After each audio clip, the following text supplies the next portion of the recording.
তেওঁলোকে এনেকুৱা ধৰণৰ কথা কয় ৰেন্ডি নাম্বাৰ 1 তোৰ সেটখন বহল কৰি পঠাম গম পাবি তোৰ বোল্ডাৰ দুটা টিপিব লাগে চাৰিটা বেঙেনা নহয় নমস্কাৰ বন্ধু বান্ধৱী সকল আজি একে সুখ ভেকুলি হৈ ভিডিঅ' বনাইছো দে ভয় লাগে নহয় মানে যেটোৰ ওপৰত ভিডিঅ'টো কৰিবলৈ ওলাইছো ভিডিঅ' বুলি নহয় কথা মোৰ ভিডিঅ'ত মানে ইটো দেখুৱা হিটো দেখুৱা নহয় বেছিকে কথা কোৱা হয় এতিয়া আসুহি মানে একদম আমাৰ কলপাৰত এঠি কলটো উঠাই দিলো দে নামটো মানে তথাপিটো কলপাৰ বুলি কয় এখিনি কলপাৰ এখিনটা দমকলটো আছিলে দমকলটো কি হয় মানে ঠাণ্ডা দিন যেতিয়া হল তেতিয়া ভাবো বলো দমকলটো যদি বাহিৰত থকা হাতে অন্তত বাহিৰতে ধুনিয়াকে গা ধুব পাৰো পানী গৰম হৈ থাকে সেকাৰণে কি কৰিলো একদম মামৰে খাই আছিলে পাইপডাল গুটেডাল একদম এখিনিত কি কৰিলো কাটি দিলো পাইপডাল হেক্সু বেলেট দি ময়ো কম নহয় নহয় এক কৈছো তুমি কলটো খুলি দিয়া দমকলটো কৈছো আৰু দে কথাটো এও কলো তুমি দমকলটো খুলি দিয়া তাৰছত এও দমকলটো খুলি দিলে খুলি দিয়াৰ পিছত মই মানে কি কৰিলো হেডাল পাইপডালটো একদম মামৰে ধৰি আছে মই গুৰিতে কাটিলো কাটি পেলাই হিলগুটি দি একদম ৰেতি মাৰি মাৰি মাৰি সমান কৰি এইখিনি জায়গা দেখা পাইছে নে বেলেগ হৈ আছে এইখিনি জায়গাতে দমকলটো আছিল তাৰ পিছত মই প্লাষ্টাৰ মাৰি দিলো একদম নিজে টুকুৰা ইটাৰ হেৰি দি পেলাই টুকুৰা টাইলছ বিলাক যে ঘৰত লগা টাইলছ ভাগি থাকে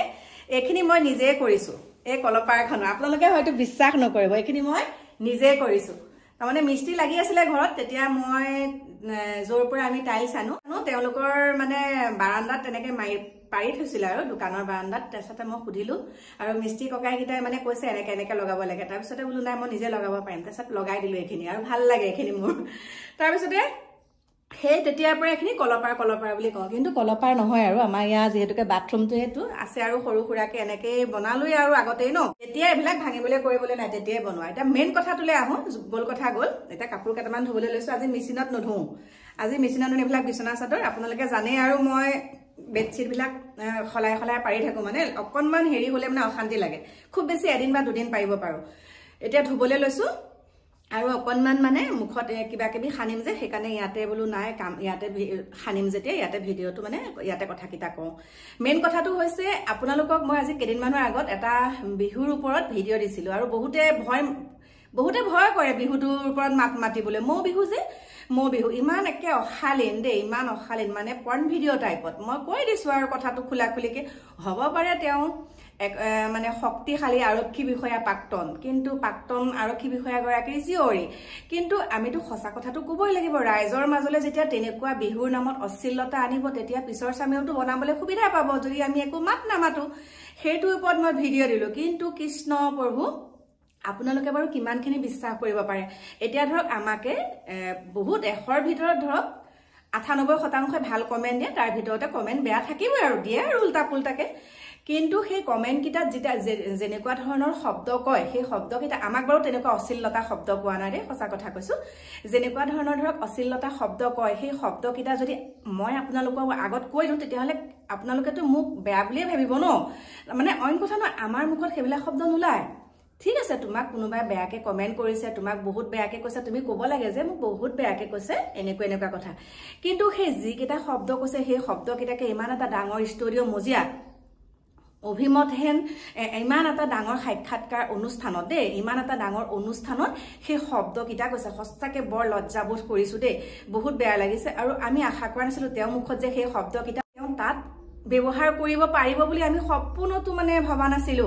ইমান বেয়া শব্দ তেওঁ ষ্টুডিঅত কৈছে গতিকে আপোনালোকক মই ভিডিঅ'টো লগাই দিছো আপোনালোকে চাব আৰু আপোনালোকৰ মতামতসমূহ মোক জনাব আৰু মই এটা কথাই কওঁ যেটো ভুল দেখো হেতু মোৰ ঘৰৰে হওক বা পৰৰে হওক মই হেতু কথা কমে আৰু যেটো কৰিছে হেতু একদম ভুল কাম কৰিছে এতিয়া সুন্দৰ পদক্ষেপ এটা সুন্দৰ পদক্ষেপ লৈছে যে আৰু এই পদক্ষেপটো লোৱাৰ কাৰণে এটা কথাই কি হৈছে গম পাইছেনে পিছৰ সামটো আকৌ কৰিবলৈ ভয় কৰিছে সেইকাৰণে কৰিব লাগে এনেকুৱাখিনি মাতিব লাগে আৰু পাছত আৰু এটা ভিডিঅ' লৈ পেলাই আহি আছো বাৰু গতিকে মই আপোনালোকক দেখাই দিছো এই অনুষ্ঠানটো তেওঁ কি কৈছিলে আৰু বেলেগৰ সকলোৰে প্ৰতিক্ৰিয়াবিলাক আপোনালোকে চাওক তাৰ পিছত আপোনালোকৰ মতামতসমূহ জনাব এতিয়া মই কাপোৰকিটা ধুই লওঁ দেই তাৰ পিছত আপোনালোকক লগ পাম এটা বিশেষ গীতক লৈ ব্যাপক ৰূপত চৰ্চা হৈছে অসমত বিশেষকৈ সামাজিক মাধ্যমত এক প্ৰকাৰ ধুমুহা বলি আছে সেই বিশেষ গীতটোক লৈ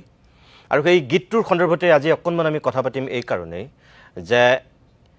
আপুনি হয়তো বহাগ বিহুৰ সময়ত বিভিন্ন ধৰণৰ আগৰ যিবিলাক আমাৰ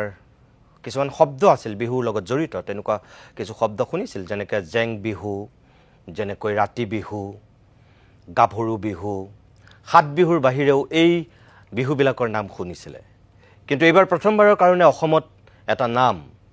সকলোৱে শুনিছে মৌ বিহু সৃজনী ভাস্ব মহন্তই এই মৌ বিহুৰ এক প্ৰকাৰ উদ্ভাৱক তেখেতে এটা গীত উলিয়াইছে এটা ভিডিঅ' কৰিছে আৰু তাৰ পিছত সামাজিক মাধ্যমত সেই গীতটোক লৈ বিভিন্ন ধৰণৰ প্ৰতিক্ৰিয়াৰ সৃষ্টি হৈছে বহুতেই কৈছে যে বিহুক বিকৃত কৰি পেলোৱা হৈছে আৰু আনেকাংশই কৈছে যে কিছু নতুন চিন্তাৰে এগৰাকী উঠি অহা প্ৰজন্মৰ প্ৰতিনিধিয়ে কিছু কাম কৰিছে ইমান একো ডাঙৰ অপৰাধ কৰা নাই আচলতেনো কথাখিনি কি আজি সেয়া আমি জানিবৰ কাৰণেই সৃজনী ভাস্ব মহন্তক আমি অতিথি কৰিছোঁ আৰু লগত চাৰিটা ক্ষেত্ৰৰ চাৰিগৰাকী ব্যক্তিকো আমি অতিথি কৰিছোঁ আহকচোন আমি শুনো তেওঁলোকৰ মুখৰ পৰা মই সৃজনী ভাস্ব মহন্ত মই অনুষ্ঠানলৈ স্বাগতম জনাইছোঁ নতুন প্ৰজন্মৰ ত্ৰিদীপ ভাগৱতী আছে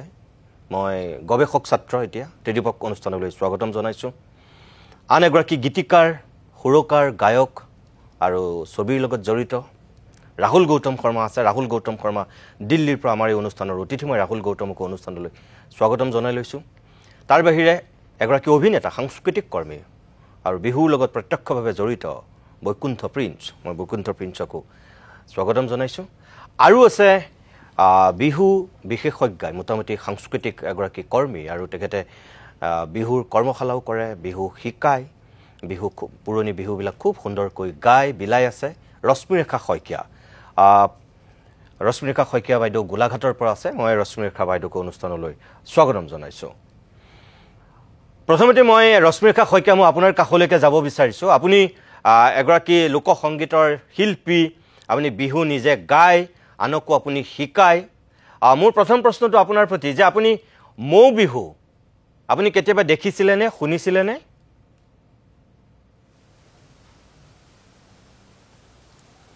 ধন্যবাদ নিতুমণি শইকীয়া মই প্ৰথমে কওঁ মই কেতিয়াও শুনা নাছিলোঁ আৰু মোৰ তেনেকুৱা কোনো অভিজ্ঞতা হোৱা নাছিলে আমি চোতালত বিহু মৰা দিনৰ পৰা যিটো সময়ত যিটো বয়সত মই মোৰ সৰুৰ পৰা মই চোতালত বিহু মৰাৰ এটা পৰ্যায় যেতিয়ালৈ আহিছিলে বিহুত তেতিয়াৰ পৰাই মই বিহুৰ লগত জড়িত বিহু চোতালত মাৰিছিলোঁ বিহু চোতালত উপভোগ কৰিছিলোঁ বা আমি মোৰ সোণাৰীত ঘৰ এতিয়া চৰাইদেউৰ সোণাৰীত ঘৰ তাৰ চাৰিওফালে যিবোৰ গাঁও আছিলে সেই গাঁওবোৰত গছতলত বিহু মৰা আমি নিজে প্ৰত্যক্ষ কৰিছিলোঁ বা পিছলৈ যেতিয়া বিহু হওক বা বিভিন্ন লোকসংগীতৰ ক্ষেত্ৰখনত অধ্যয়ন কৰিবলগীয়া যেতিয়া পৰিৱেশটো আহিলে তেতিয়া অধ্যয়ন মানে যিটো ফিল্ড ৰিচাৰ্চ হয় ফিল্ড ৰিচাৰ্চৰ ক্ষেত্ৰতো মই কিছু পৰিমাণে মোৰ সামৰ্থ্য অনুযায়ী মই তাৰ লগত জড়িত হৈছিলোঁ আৰু কিন্তু কেতিয়াও মই মৌ বিহু শুনা নাছিলোঁ মৌ বিহু এই শব্দটোৰ লগত মই প্ৰথমবাৰলৈ চিনাকি হ'লোঁ যিটো মোৰ ভাল লগা অভিজ্ঞতা নহয় হয় মই আকৌ আপোনাৰ কাষলৈ যাম আপুনি অকণমান লাইনত থাকক মই বৈকুণ্ঠ প্ৰিন্সৰ কাষলৈ আহিছোঁ বৈকুণ্ঠ উজনি অসমৰে যুৱক তেখেত সোণাৰী তেনেকৈ আপুনি লখিমপুৰৰ আপুনি মৌ বিহু দেখিছে শুনিছিলেনে আচলতে কিবা এই শব্দটো এতিয়া মোৰ কিবা অদ্ভুত কিবা এটা শুনা নিচিনাহে অনুভৱ হৈছে এনেকুৱা ধৰণৰ যিমান দূৰ জনা হোৱাৰ পৰা বিহু দেখাৰ পৰা বা বিহুৰ বিষয়ে পঢ়াৰ পৰা ৰচনা লিখাৰ পৰা এনেকুৱা ধৰণৰ অদ্ভুত বিহু এটা দেখা নাই আৰু সৌভাগ্য হ'ল যে আমি সেইটো দেখিলোঁ আৰু এই ধৰণৰ বিহুৱে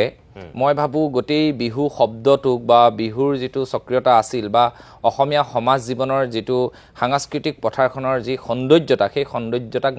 ম্লান কৰি পেলাইছে একেবাৰে ধূলিৰ লগত মিহলি কৰি দিছে বুলি মই ভাবোঁ এয়া অকল মোৰ কথা নহয় সমগ্ৰ অসমবাসীৰ কথা আৰু যদি আপুনি সামাজিক মাধ্যমো চায় তেনেহ'লে খুব বেছি যদি 5% মানুহে ইয়াক সমৰ্থন কৰিছে গতিকে এনেকুৱা ধৰণৰ সৃষ্টিবিলাক যিবোৰ সৃষ্টিয়ে সমাজ বিপথে পৰিচালিত কৰিব পাৰে যুৱ প্ৰজন্মক এটা বিকৃত মানসিকতাৰ দিশে লৈ যাব পাৰে যুৱ প্ৰজন্মক সাংস্কৃতিক দিশৰ প্ৰতি অনীহা জন্মাব পাৰে তেনেকুৱা ধৰণৰ সৃষ্টিৰাজি মই ভাবোঁ কিছু অসমৰ ভাল ব্যক্তিৰ পৰা আমি নিবিচাৰোঁ কাৰণ আমি যি স্ৰষ্টা তেওঁক মোৰ আগৰ পৰা শ্ৰদ্ধা আছে তেওঁৰ প্ৰতি কিছুমান মই কাম চাইছোঁ ভাল পাওঁ গতিকে তেনেকুৱা সৃষ্টিৰ মাজত এনেকুৱা ধৰণৰ সৃষ্টিয়ে সেই একজেক্টলি মানুহগৰাকী সৃষ্টিকৰ্তাগৰাকীৰ প্ৰতি আমাৰ ক'ৰবাত এটা প্ৰশ্নবোধক আহি যায় যে সমাজ জীৱনৰ কাৰণে ই এটা ভয়ংকৰ সৃষ্টি নেকি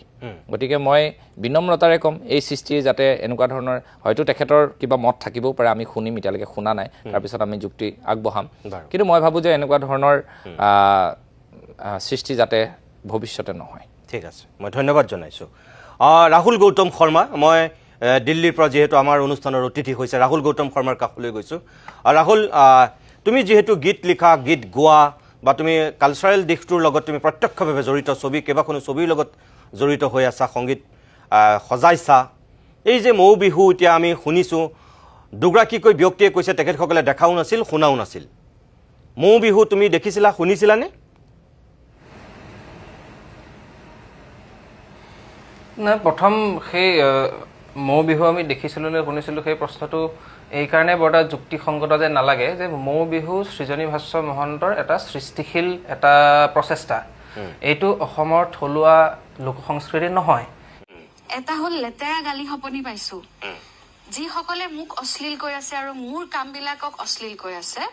তেওঁলোকে এনেকুৱা ধৰণৰ কথা কয়